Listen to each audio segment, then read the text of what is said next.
Hola a todas y todos. Estamos en un nuevo capítulo de La Siguiente Movida.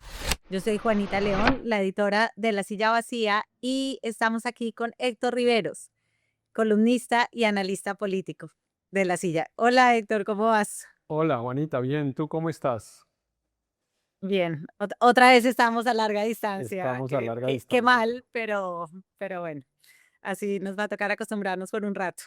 Sí, pero En nada, todo bien. caso, Además ha salido bien, la vez pasada nos salió bien. Bueno, mucha gente nos vio, además realmente también los comentarios fueron bastante positivos. En fin, eh, así que nada, démosle. Creo que esta bueno. ya no sabemos la técnica, digamos. Sí, Héctor, pues yo te quería proponer que habláramos sobre la propuesta de la Asamblea Nacional Constituyente que Petro estuvo moviendo el 1 de mayo. Es un tema que yo siento que a medida que se acercan las elecciones hay más dudas al respecto, hay más exigencias a Iván Cepeda que se pronuncie sobre ella. Y también hay como mucha confusión, me parece, entre los colombianos sobre realmente qué es la Asamblea Constituyente, para qué sirve, cuáles serían sus posibilidades de éxito. Entonces te propongo que, aprovechando que eres un gran constitucionalista, arranquemos a hablar de eso. ¿Cómo te parece? Sí, perfecto, me parece, porque sí, yo sí creo que además de, obviamente, el tema electoral, que lo decidimos los ciudadanos, hay una gran jugada política en movimiento que es la de convocar o al menos amenazar con la convocatoria de una Asamblea Nacional Constituyente. Y eso no son palabras menores.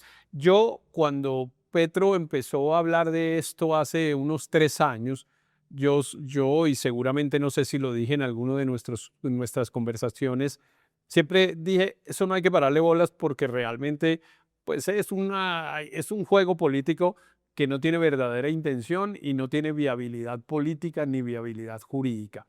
Pero eso era antes, eso era al comienzo del gobierno del presidente Petro, con unas fuerzas políticas de una determinada manera. Ahora me parece que claramente el presidente Petro va más en serio para intentarlo, entre otras cosas porque parece ser un mecanismo que él va a usar para mantenerse vigente políticamente. Yo creo que incluso lo va a usar independientemente de quién sea el presidente, incluso si el presidente es Iván Cepeda, porque es una manera de condicionar al siguiente gobierno a la agenda del presidente Petro. Entonces yo creo que ahora es pues más serio y por supuesto más riesgoso. Sí, la Silla hizo en ese momento un artículo que se llamaba La Asamblea Constituyente es un globo. Pero pues parece que este globo cada vez tiene más oxígeno. Entonces, Héctor, mira este full que quiero que José nos ponga del discurso de él en el 1 de mayo. ¿Cómo podemos lograr que la garantía plena y cotidiana de los derechos fundamentales ordenados por la Constitución del 91 se vuelva en realidad ya, no en el siglo entrante? Es ya. Solo hay una manera, ciudadanos y ciudadanas. Se llama Asamblea Nacional Constituyente. Bueno, pues entonces él ya lo está poniendo como que solo hay una manera de realizar los derechos, que es una asamblea constituyente. Ya inscribieron el comité promotor. El comité promotor está constituido por diferentes personas asociadas al gobierno o al pacto. Entre ellos está el exministro de la Igualdad, Carlos Rosero. Está también el tesorero de FECODE, que es el gran sindicato de maestros que ha estado apoyando todas las movilizaciones del gobierno.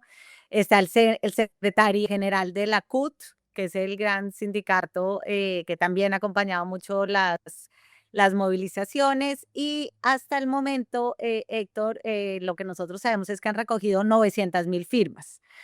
Ellos para presentarlo el 20 de julio, como ha dicho Petro que quiere presentarlo, necesitan 2.065.000 535 firmas, que eso es lo que según la registraduría se necesitan ese número de firmas válidas para poderlo presentar al Congreso.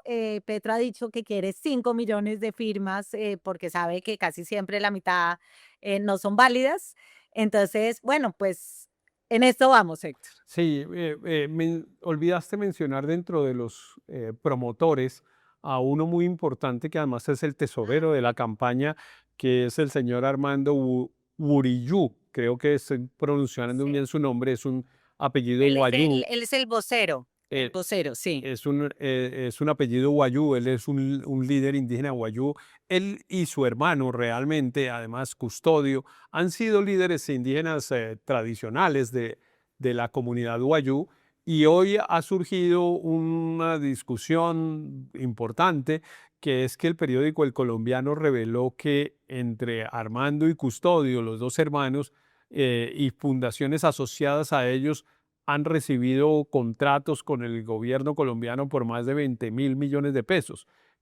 Armando, el tesorero de la campaña, ha tenido contratos directamente con el Departamento Administrativo de la Presidencia de la República, que si bien no son tan cuantiosos, pues llaman la atención porque son contratos que significan en un ingreso promedio de 40 millones de pesos mensuales.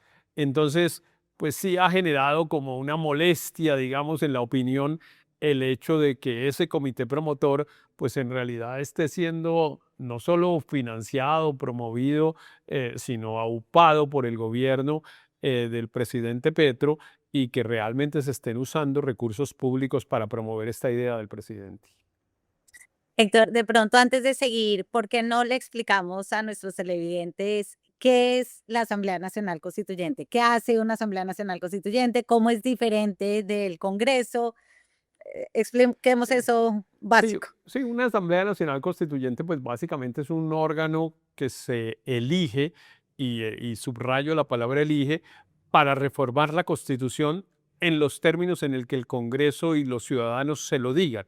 Es decir, que es un cuerpo que aparece con una competencia que está delimitada, está descrita por la ley que lo convoca, ley que además requiere la aprobación de los ciudadanos para que entre en vigencia. La Asamblea, se dice, digamos, de la Asamblea Nacional Constituyente, mucha gente dice, se sabe cómo comienza, pero no cómo termina, los límites de las constituyentes siempre son riesgosos, etcétera. Yo ahí tengo algunas diferencias porque me parece que el diseño de la Constitución justamente va dirigido a que la Asamblea Constituyente, a diferencia de la de 1991 y un poco con base en los aprendizajes de la Constituyente del 91, sí tenga límites. La Constituyente del 91, si tú recuerdas, comenzó siendo convocada como, incluso ahí hay un tema que es aparentemente semántico, que es si es asamblea constitucional o constituyente. Y entonces en ese momento se decía que se convocaba una asamblea constitucional que era para reformar la Constitución y no para expedir una nueva. Pero cuando la Corte Suprema de Justicia tuvo que estudiar el decreto que permitió la convocatoria de la Constituyente del 91, terminó quitándole los límites que le habían puesto a la Constituyente. Pero esos límites no se los quitó la Constituyente, se los quitó la Corte Suprema previamente. Y con base en ese aprendizaje, la Constituyente del 91 redactó un artículo para que se pudieran convocar nuevas constituyentes, pero con unas reglas más o menos definidas. Y solo una cosita adicional. Yo subrayé la palabra elegir, porque digamos que la gran condición de la Asamblea Constituyente es que sea elegida popularmente, porque eso es lo que garantiza que los ciudadanos tenemos el control de su conformación. Héctor, nosotros hicimos en la silla como un flujo de el procedimiento que se necesita para convocar una constituyente. José, ¿por qué no nos lo pones y así todos lo vemos? Entonces, si el 20 de julio Petro va a presentar el proyecto de ley para convocarla, suponiendo que ya tiene esas firmas validadas, que no estoy seguro, no estoy segura, Héctor, si la registraduría alcanza a validar 5 millones de firmas de aquí al 20 de julio, pero bueno, supongamos que sí. Por los tiempos que define la misma Constitución, el Congreso debería aprobar la ley para consultar a la ciudadanía en mayo del 2027. Ahí, Héctor, la pregunta que yo tengo es si el Congreso tiene que de una vez aprobarlo o el Congreso puede decir que no es conveniente o que no quiere aprobar esa ley. O sea, ¿cuál es el margen ahí para aprobarlo? Si quieres, termino de mostrar el procedimiento y discutimos eso. Después, una vez que el Congreso aprueba la ley, pasa a sanción presidencial y por ahí para finales del 2027, la Corte Constitucional tiene que declarar si esa convocatoria es constitucional o no. Si dice que no, pues se hunde, pero sí, en enero tendría que convocarse a la gente a votar y se necesitaría que votaran mínimo 13 millones de personas según el censo electoral, porque tiene que ser el 30% de la gente tiene que Del salir a censo, votar, o sea, no sí. tiene que votar del censo, no tiene que salir a votar sí, pero 13 millones tienen que salir a votar y la mitad más uno votar sí.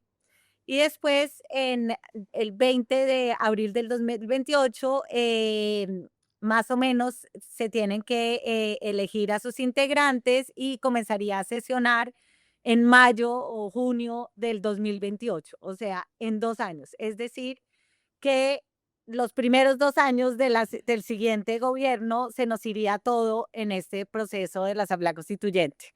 Entonces, Héctor, ahí yo tengo unas preguntas como, ¿qué tanta potestad realmente tiene el Congreso para decir, no vamos a convocar esto? O si Petro consigue esas 5 Todas, millones de firmas, todas. el El Congreso Congreso, tiene que hacerlo. no, el Congreso tiene toda la competencia para decidir si convoca a la Asamblea o no la convoca, o para cambiar también el contenido del proyecto de ley que se pone en su consideración, por ejemplo, para señalar una manera distinta de la elección de la constituyente, distinta a la que tenga prevista el proyecto que se le ponga en consideración.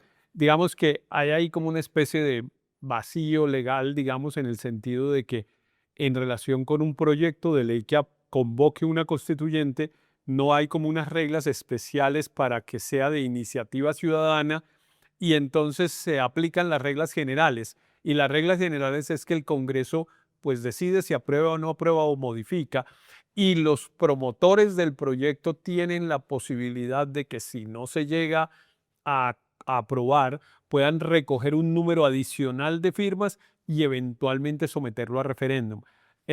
Ahí habría una discusión de si eso se puede hacer para una constituyente o no, pero así es para un proyecto de ley de iniciativa popular en términos generales. Y entonces ahí la primera pregunta es, bueno, el gobierno tiene los votos en el gobierno, pues el gobierno actual tiene los votos para convocar una constituyente en el Congreso, teniendo en cuenta que se requiere una aprobación de mayoría absoluta, ¿no? No es mayoría relativa, sino que tienen que ser 52 miembros del Senado y no sé bien cuántos, pero 87 u 88 O sea, de serían la Cámara 52 senadores y 92 y, representantes a la y Cámara. 92 porque hay Sí, exacto. circunscripciones de Exacto. paz, claro. Héctor, Mm. mira cómo está hoy las mayorías con el nuevo Congreso, las mayorías que tendría Iván Cepeda si llega a ganar. Así está el Senado elegido ahorita en marzo. Hay 25 del pacto histórico, 2 indígenas que estarían con el pacto, 11 verdes, que de ahí pues por lo menos 8 estarían Sí, con el 8 o 9 con pacto. el pasto. Llevamos Del 27, Partido 9, Liberal habría como 36. 7. O sea, Eh, básicamente tienen una coalición de 52 personas máximo, o sea, no tienen una mayoría fácil, sí, pero es posible que sí la logren porque tendrían 52, de digamos, o acuerdo. 50 para arrancar. De acuerdo, es posible que la logren, no es tan fácil porque, digamos, yo creo que hay unos aliados que han sido aliados del gobierno Petro y que probablemente incluso estén en la candidatura de Iván Cepeda, que no necesariamente estén apoyando la constituyente. Mira tú, por ejemplo, que el Partido Verde, eh, pues yo sé que puso la condición de que no hubiera constituyente y después Cepeda la quitó y aún así aceptaron, en realidad no tenían otra salida, pero lo que quiero decir es probablemente allá en el Congreso a la hora de votar haya algunos congresistas que no lo quieran hacer. los congresos yo creo que no tienen incentivos para votar la constituyente por una razón, porque el gran afectado en el diseño institucional global cuando surge una constituyente es el Congreso, porque prácticamente el Congreso queda en interinidad. Una parte de la función que tiene el Congreso es pues reformar la Constitución, pero además cuando uno revisa las propuestas que está haciendo Petro, lo que acaba de decir, por ejemplo, en el full que vimos, pues en realidad lo que él está queriendo decir es, bueno, como no me aprobaron por ley unas cosas, entonces voy a meterlas en la Constitución. Entonces, en realidad, el gran afectado en cuanto a sus competencias institucionales es el Congreso de la República. Y a eso, pues, no se le, digamos, no hay que tampoco quitar el riesgo de la eventual revocatoria del mandato. Recordemos que en la Constitución, la Constituyente del 91, en la Asamblea Constituyente, a pesar de que se había comprometido a no hacerlo, revocó el mandato del Congreso elegido en 1990 y convocó a una elección nueva en diciembre del 91. Entonces, los congresistas no tienen mucho incentivo para convocar una constituyente y a mí me parece que es bastante difícil que el presidente, cualquiera que sea Cepeda, bueno, si es otro, pues mucho menos, pero si es Cepeda, no me parece que lo logre. Héctor, es interesante. ¿Para qué quiere Petro, por lo menos de dientes para afuera, hacer una constituyente?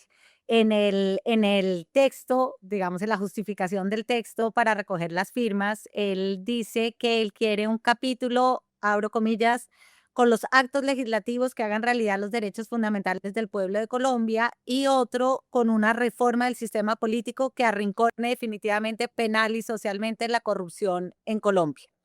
El comité menciona la salud, la vivienda, la educación y la cultura como los principales sectores a reformar, o sea, son casi todos. Y el objetivo, según pues ha dicho Petro con el pacto, es limitar al máximo posible el rol del sector privado en la garantía de los derechos sociales y económicos. Es decir, quiere como acabar esta colaboración que está en la Constitución entre el sector público y el privado para la prestación de los servicios públicos.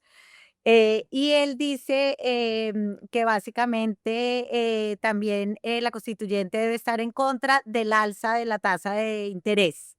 Es decir, uno de los temas que quisieran ellos modificar es que el Banco de la República entre a controlar la inflación vía la tasa de interés. O sea que son unos temas que aunque dicen que son acotados, en realidad son bastante amplios. Sí, sí, hay varias cosas, digamos, respecto de cuál es el propósito de un presidente, por ejemplo, como en este caso, que por qué quiere convocar una constituyente. Eh, un presidente, un grupo político lo hace porque cree que a través de la constituyente consigue más de lo que puede conseguir por la vía ordinaria, llamémosla de esa manera. Porque es que mira que en la práctica ocurre una cosa. Después de todo este proceso en la constituyente, se convoca a los ciudadanos 2 veces para 2 elecciones. Una para una votación más que para una elección, que es para decir si sí o no. Y si se supera ese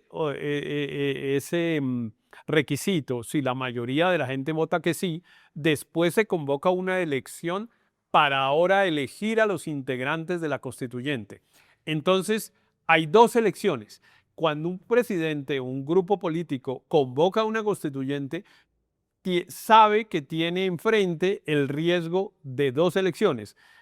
Puede ser que crea que gana la del sí, pero la pregunta es si cree que gana la de la conformación de la constituyente. Es decir, solo el gobierno del presidente Petro o su grupo político, el Pacto Histórico, se atreve a hacer una nueva constituyente, a promover una constituyente y a llevar a cabo todo el proceso, si cree que va a tener una mejor representación que la que tiene en el Congreso de hoy, porque en la práctica lo que está es convocándose a una nueva elección del legislativo, digámoslo pues entre comillas. Es como, bueno, me va a ir mejor aquí que en el Congreso. Y para irle mejor aquí que en el Congreso, pues tiene que sacar más votos que los que sacó en el Congreso. Y al Pacto Histórico no le fue tan mal, al contrario, pues ganó. Y no sería tan fácil pensar que le vaya mejor. recordemos el experimento de Chile, en donde esto ya pasó y el gobierno de izquierda convocó una asamblea constituyente que la ganó la derecha. Después tuvieron que convocar otra, la composición no fue muy distinta y en ambos casos fracasaron, pero lo importante es que en el primer experimento, convocada una constituyente por el gobierno de izquierda de Chile, ganó la derecha. En Colombia no estoy tan seguro y va a depender mucho del resultado de la elección presidencial y particularmente de la primera vuelta de la elección presidencial. No estoy tan seguro que un presidente o un partido político pueda como hacer como los apostadores pues en las mesas de póker, que es doblar la apuesta y decir, listo, vamos a repetir las elecciones. Ya gané estas, ahora repitámoslas en una constituyente. Eso me parece difícil si la elección Héctor. es pareja.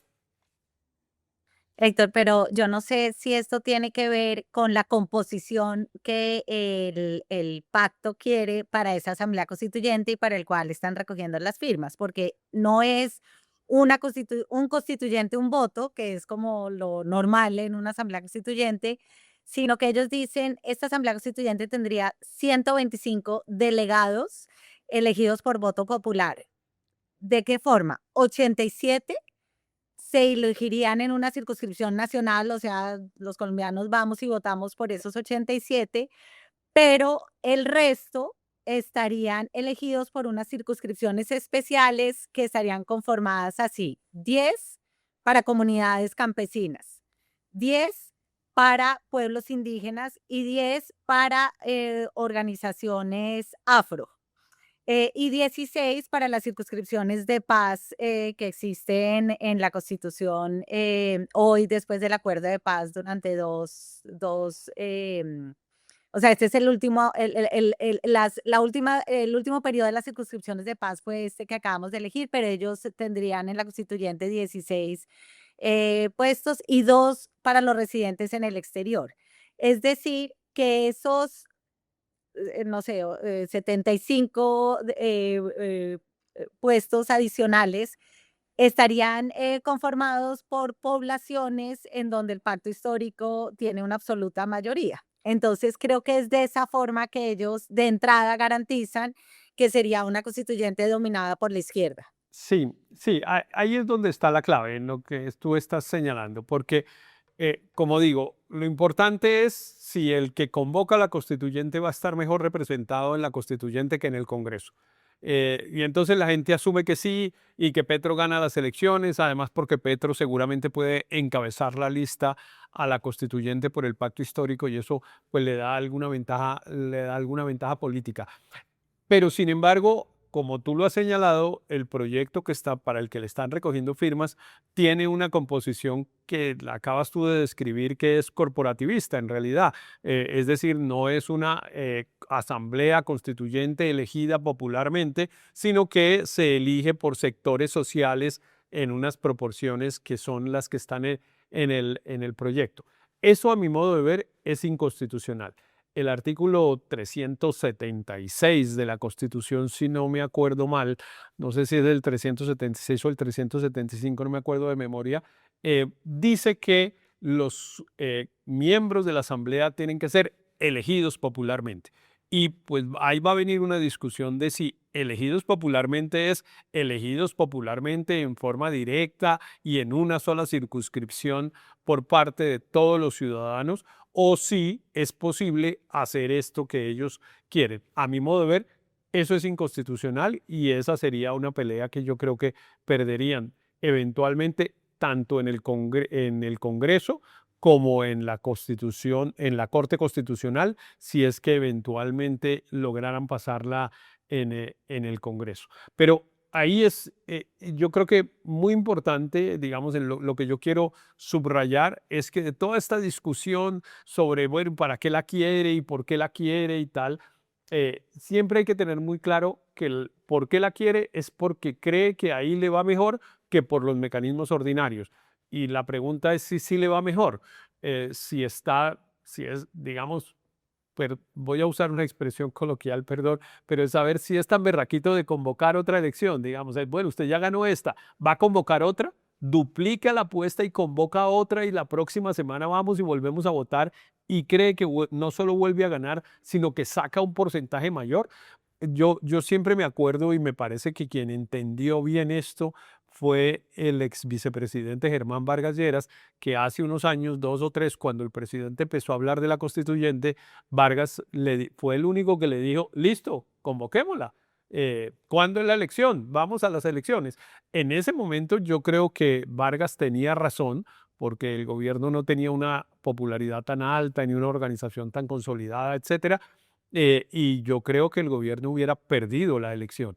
Ahora, pues está en una mejor posición político-electoral, pero tampoco estoy seguro que las tenga todas consigo en una elección de una constituyente. Claro, asumiendo que lo que ellos proponen de elegirla corporativamente no se puede constitucionalmente. Héctor, tú estabas diciendo que Petro podría encabezar la lista del pacto histórico, pero la pregunta es, ¿esa constituyente podría, por ejemplo, abolir la prohibición de reelección presidencial que existe hoy en la Constitución y volver a permitir la reelección para que Petro vuelva en el 2030? Ah, sí, claro, claro que una constituyente lo puede hacer. Lo pudo hacer incluso el Congreso en el año 2000, que fue que lo hizo, 4, para permitir la reelección del expresidente Álvaro Uribe. Entonces sí, lo puede hacer una constituyente. En realidad, la constituyente tiene unos poderes grandes, fuertes, mucho mayores que los del Congreso. Ahí hay un tema, pero no sé si nos desordenamos un poquito en la conversación, pero voy a decirlo igual, que es qué es lo que puede hacer ahora la constituyente, que no puede hacer el Congreso. Pues en Sí, Colombia, no, te iba a preguntar eso y también preguntar realmente qué tan peligroso es convocarla o qué tan conveniente es convocarla. O sea, ¿cuál es tu posición? ¿Se necesita una constituyente para una nueva constitución o no? no, yo no creo que se necesite una reforma constitucional, ni siquiera. Digamos, hay mucha gente que dice, claro, a la constitución se puede mejorar mucho, es perfectible, hay unas cosas para cambiarle. Algunos hablan de una modificación al Poder Judicial, por ejemplo. Ayer oí a Claudia López, bueno, a Rodrigo Primi, lo he oído con esa misma tesis. Hay otros que hablan del ordenamiento territorial, que dicen, esas dos cosas no quedaron bien en la Constitución del 91, el Poder Judicial y el ordenamiento territorial, y se podrían cambiar.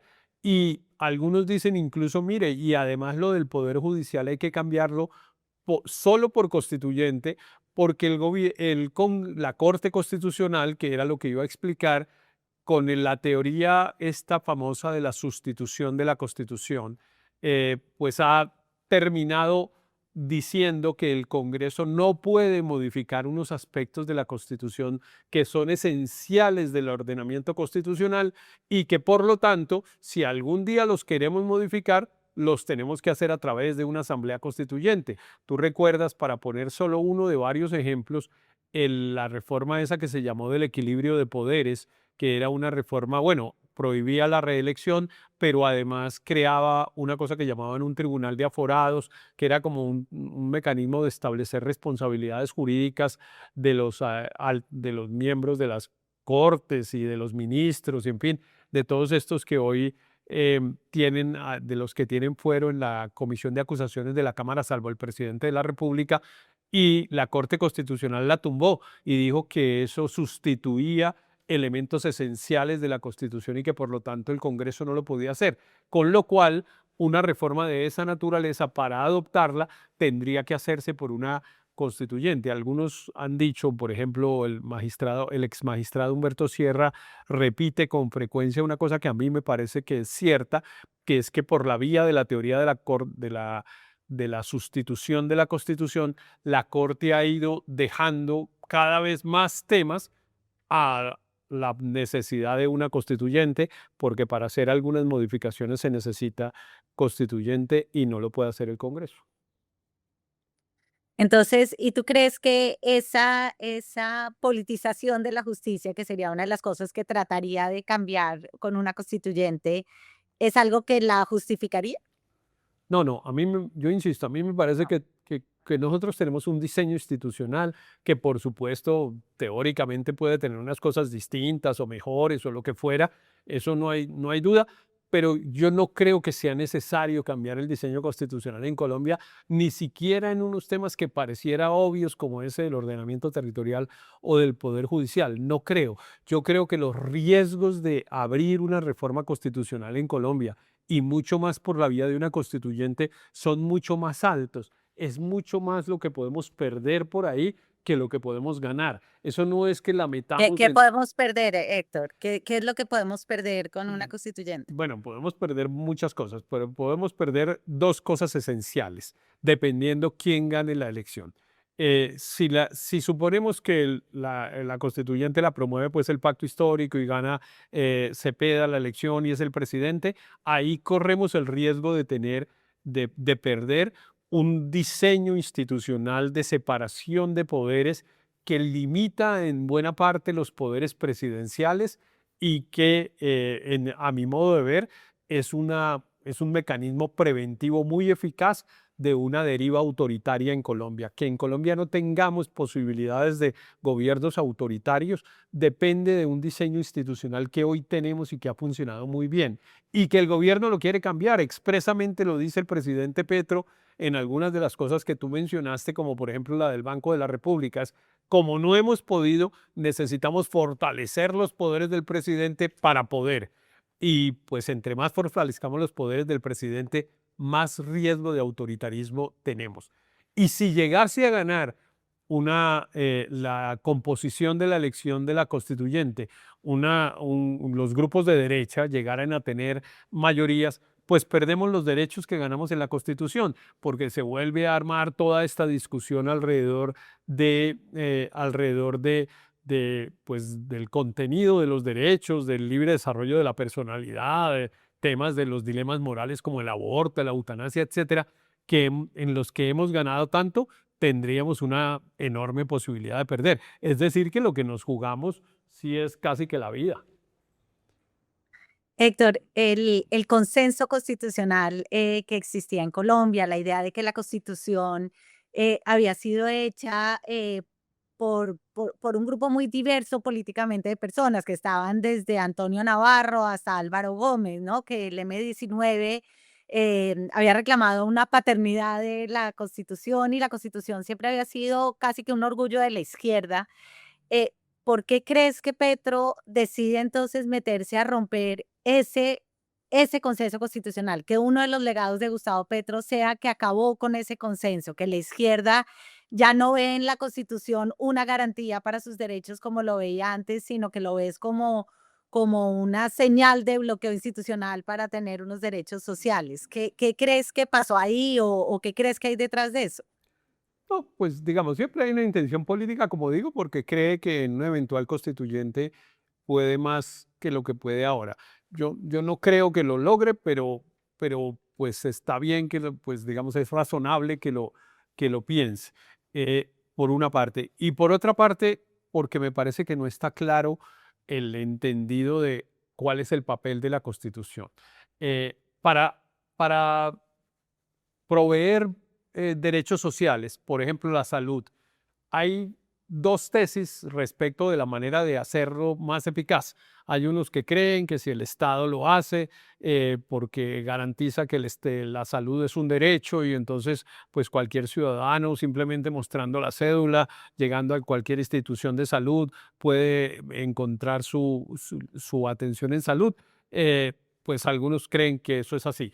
Otros creen que eso solo se logra con participación del sector privado y un mecanismo, digamos, de gestión de la prestación del servicio de salud que lo haga más eficiente y por el cual seguramente hay que pagar al menos parcialmente. En fin, hay dos maneras de proveer el servicio. ¿Cuál es la clave de una constitución? Que la constitución sea neutra respecto de esas dos opciones. Si la Constitución asume una de las dos opciones, la Constitución asume una postura política que obliga a los contradictores de esa postura a todo el tiempo querer reformar la Constitución. ¿Qué es lo que pasa en Chile, por ejemplo? En Chile hay una constitución muy neoliberal, pues se ha reformado un poco, pero muy neoliberal, muy diseñada por, bueno, en la dictadura de Pinochet, pero, por ejemplo, en la prestación de servicios sociales está claro que el Estado cumple un papel subsidiario según el texto de la Constitución chilena. ¿Y eso qué hace? Pues que todo el tiempo haya un sector político que quiera cambiar la Constitución. La clave de una Constitución es que los sectores políticos puedan discutir esto que acabo de describir sin necesidad de cambiar la Constitución, solo ganando las elecciones. Es cómo se administra la salud, pues si ganan las elecciones unos, pues se administra de una manera, y si ganan las elecciones otros, se administra de otra manera sin necesidad de cambiar la Constitución. Lo que está proponiendo Petro es que lo que él cree que es mejor para proveer determinados servicios o garantizar el goce efectivo de determinados derechos, se escriba en la Constitución. Y eso vuelve a una cosa que en el constitucionalismo colombiano es muy conocido, porque hay un libro extraordinario de Hernando Valencia que se llama Las cartas de batalla, que lo que dice es las constituciones se vuelven una carta de batalla porque se vuelven propiedad de un sector político y pues los otros sectores políticos todo el tiempo van a querer cambiarla. Héctor, a mí me parece que es obvio que si gana Iván Cepeda, pues hay más chance de que esa constituyente siga adelante, y si no gana Iván Cepeda, pues yo creo que ese globo de la constituyente se pincha muy rápido porque hay un reequilibrio de poder y porque es bien difícil sacar a votar a 13 millones de personas si tú no cuentas con el respaldo de la plata pública. No sé si estás de acuerdo con eso. Sí y no. Digo sí, sí porque digamos Cada vez que que algún periodista de la silla me responde eso, yo más o menos entro en crisis. perdón, entonces, pero digo, el punto es que yo creo que el presidente Petro va a usar la constituyente, si pierde, como un camino de oponerse al gobierno que gane. Y entonces lo que va es a volverlo un tema de agitación social, de que si el Congreso no lo aprueba, va a haber manifestaciones al frente del Congreso para pedirle que lo apruebe, de que van a tratar de recoger más firmas para meterle más presión al Congreso para que lo haga. Entonces, pues no necesariamente el presidente Petro va a renunciar a ese instrumento. A mí me parece que él lo usa si gana porque pues podría razonablemente pensar que le va a ir mejor en una nueva elección, pero aún si pierde, pues lo puede usar para meterle, digamos, para mantener su agenda viva,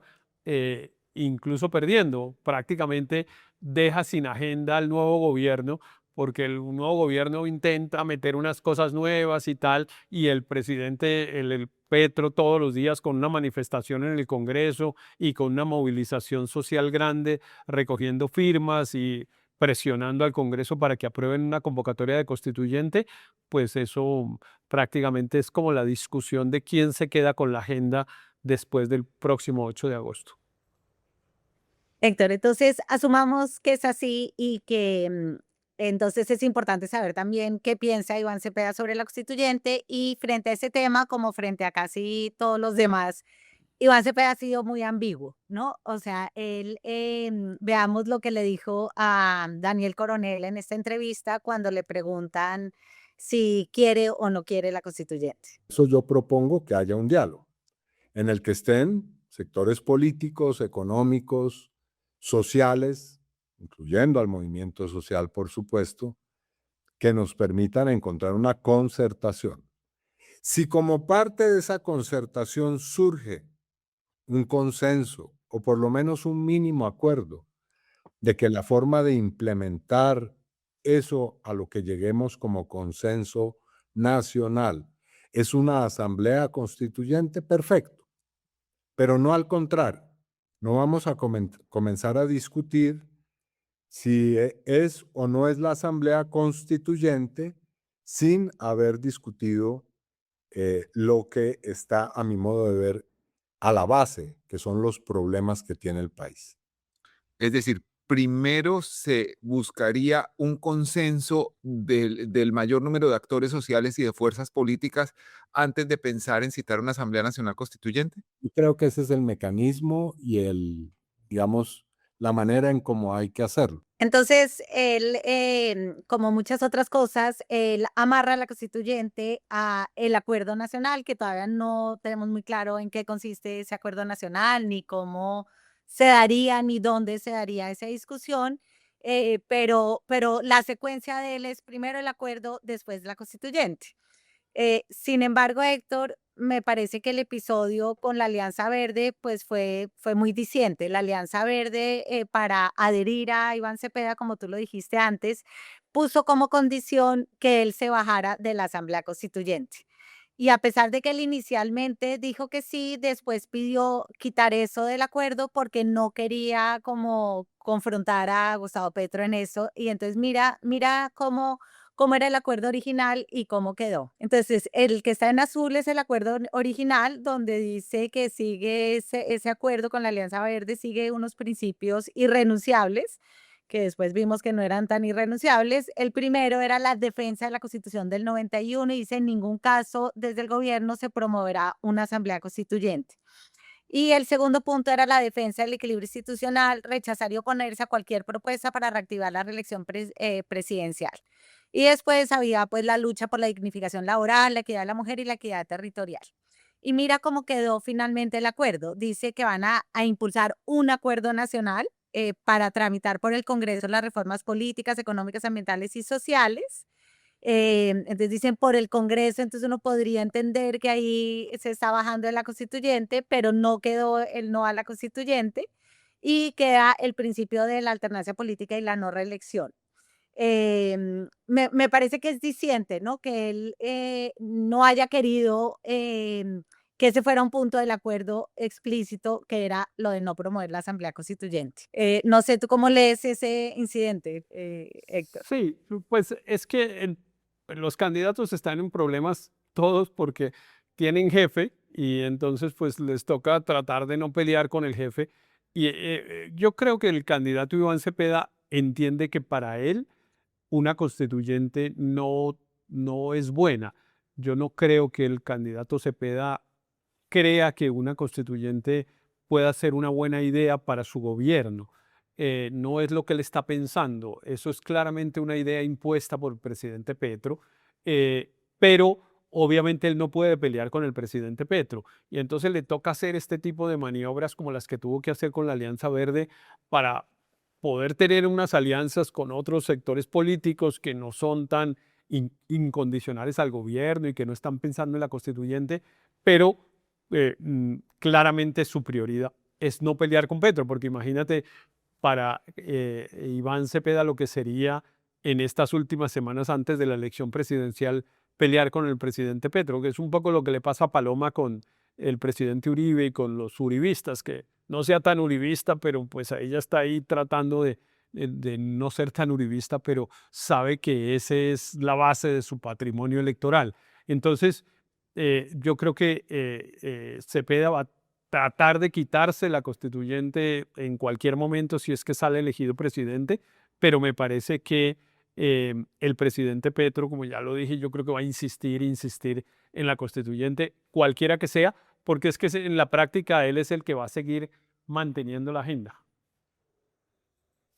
Héctor, ¿y crees que vaya a utilizar la constituyente como una amenaza? O sea, como que va a ser el equivalente de la consulta de Petro de, no me aprueban la reforma laboral, entonces lo saco por consulta.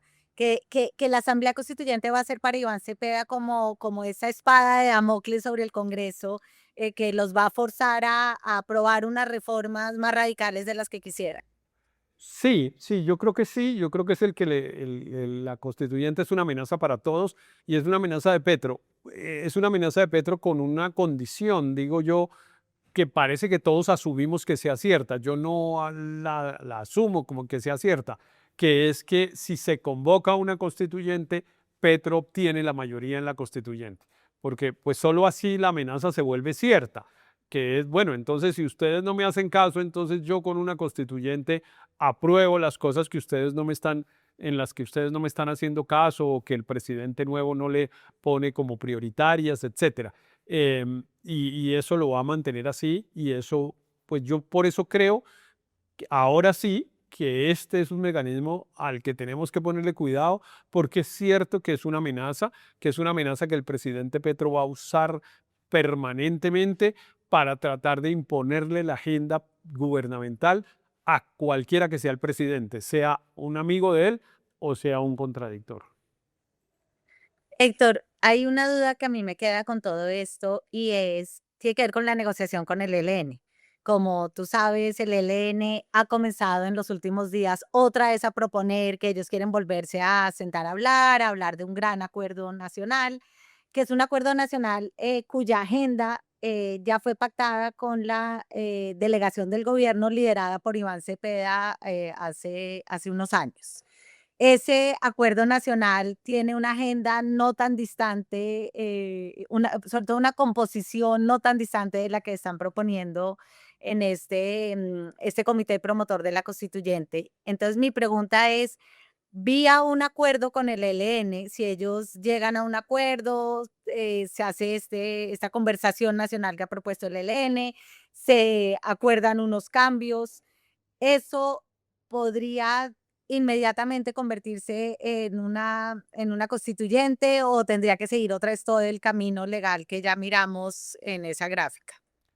No, la constituyente solo se puede convocar de la manera que está prevista y como ya lo explicamos, no se puede convocar de ninguna otra manera. Pero es cierto que, digamos, para matizar entonces lo que acabo de decir respecto de la falta de incentivos para Iván Cepeda, si es que sale elegido presidente, convocar una constituyente, quizá la única razón por la cual él lo quisiera hacer es porque esa es la manera de concretar un acuerdo con el ELN.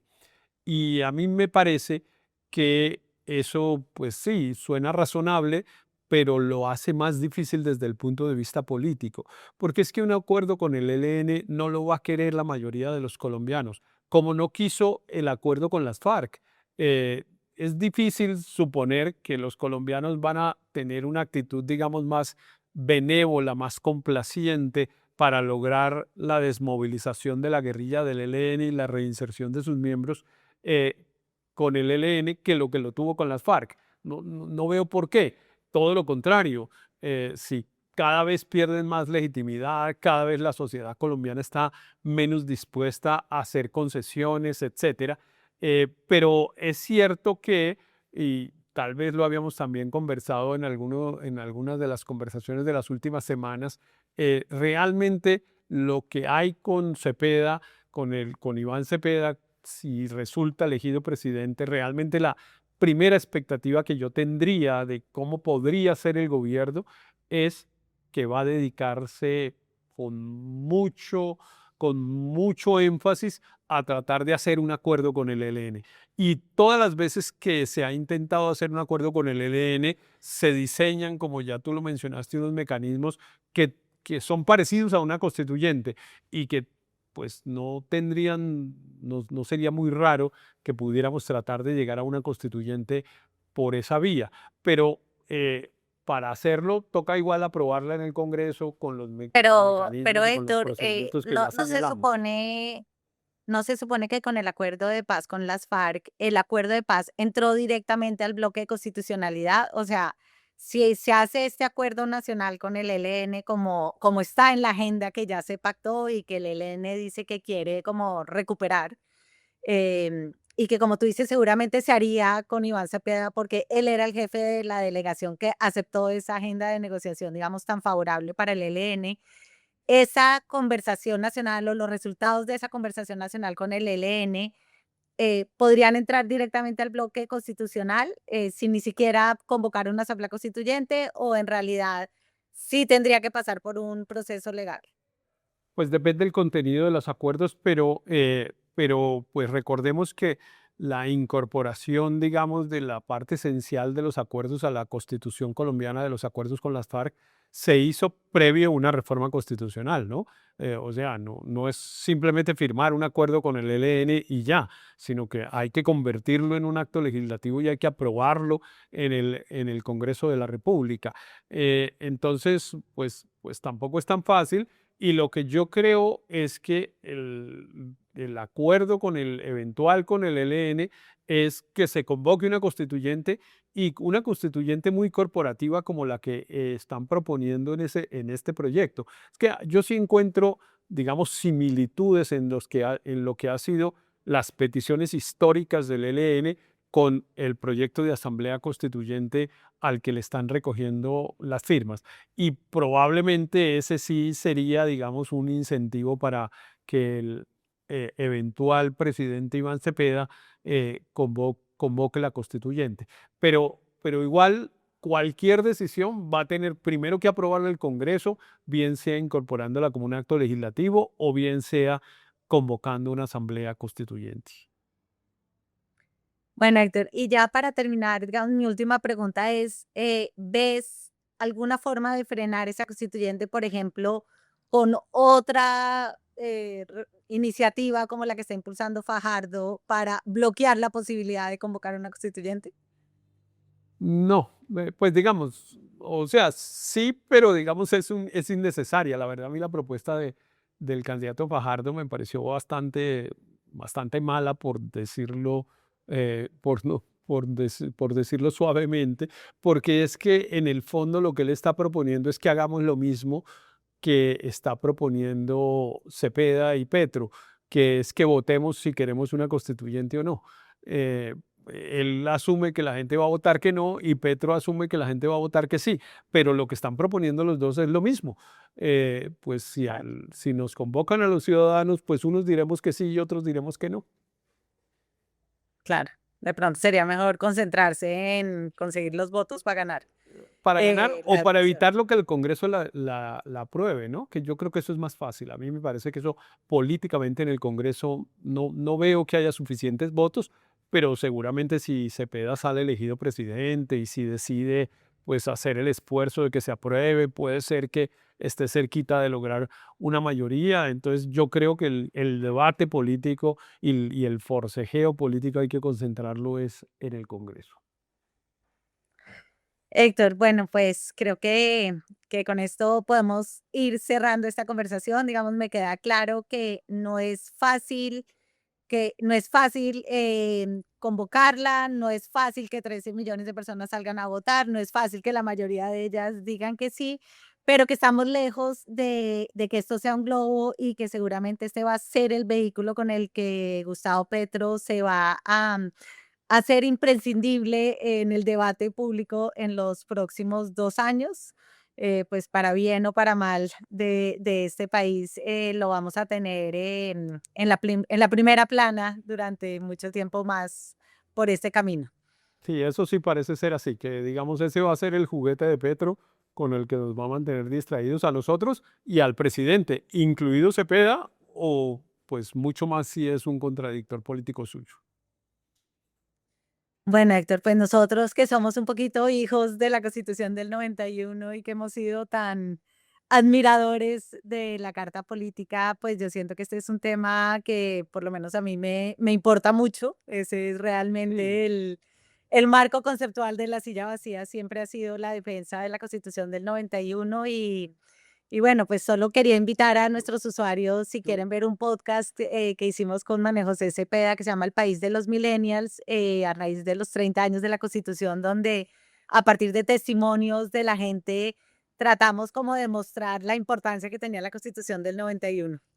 ¿Qué yo ibas a creo, decir, Héctor, no que te tenga iba a que ver? decir que yo creo, yo estoy totalmente de acuerdo contigo que somos una generación, pues no digo nosotros porque nosotros ya estábamos creciditos en el 91, pero digamos hay una generación que creció con la Constitución del 91 y la Sí, Constitución del yo. 91 es realmente un hito histórico colombiano muy importante y a mí me parece que esto que está haciendo el presidente Petro le hace más daño que favor a Cepeda, porque mira tú que nosotros todo lo que hablamos fue lo que lo puede beneficiar a él personalmente como actor político después del 8 de agosto.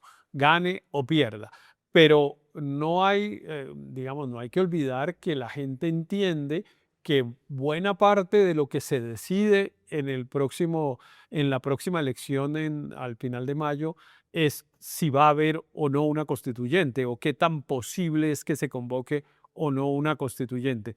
Y yo, por ejemplo, veo que hay unos sectores del centro político que eventualmente podrían estar dispuestos a votar por Cepeda, pero que definitivamente frente a la amenaza de que haya una constituyente prefieren no. Entonces, así como, por ejemplo, cada vez que Paloma menciona al expresidente Uribe y aleja al centro, yo creo que cada vez que Uribe o Cepeda mencionan a la constituyente, alejan al centro. Que Petro o Cepeda. Que Petro, perdón. Yo, Petro o yo Cepeda estoy de acuerdo alejan al centro. contigo. Yo estoy de acuerdo contigo. A mí me parece que es un parteaguas para el centro, ¿no? Como que poner en riesgo el equilibrio de poder a favor de una sola visión del Estado. Creo que eso aleja a mucha gente de votar por Iván Cepeda y me pareció que su renuencia a que eso quedara en un acuerdo político con la Alianza Verde, pues fue diciente de que si no lo puede hacer ahora, seguramente tampoco lo podrá hacer después. Así es. Entonces, Bueno, esperemos que no bueno, puedan. Héctor, Y si nos pues convocan, decimos que no. Y hacemos una causa porque yo sí creo que la Constitución del 91 hay que defenderla. Yo creo que es un proyecto político que ha mostrado pues sus ventajas y entre otras cosas sus ventajas es, yo insisto en eso, que permite que las distintas posturas políticas se puedan desarrollar en el marco de la Constitución. En Colombia podemos tener un sistema de salud como lo tenemos hoy o como lo propone Petro con la misma Constitución. Si ponemos el que propone Petro en la Constitución, pues cuando haya alguien que lo quiera cambiar, va a querer es cambiar la Constitución y eso es muy malo. De que la Constitución deje de ser neutra en las posturas políticas es lo peor que le puede pasar a una Constitución. bueno, Héctor, pues con esto yo creo que terminamos esta conversación. Nos vemos en una semana en un nuevo episodio de La Siguiente Movida. A todos nuestros usuarios, marquen la campanita, síganos. Para nosotros es muy importante que ustedes nos vean. Muchas gracias. Chao, Héctor. Gracias. Chao, que estés bien. Hacer periodismo independiente cuesta. Cada suscripción a este canal nos permite financiar historias que revelan patrones, intereses y otras dinámicas de poder que otros no cuentan. Suscríbase y sea parte de la comunidad que apoya a La Silla Vacía.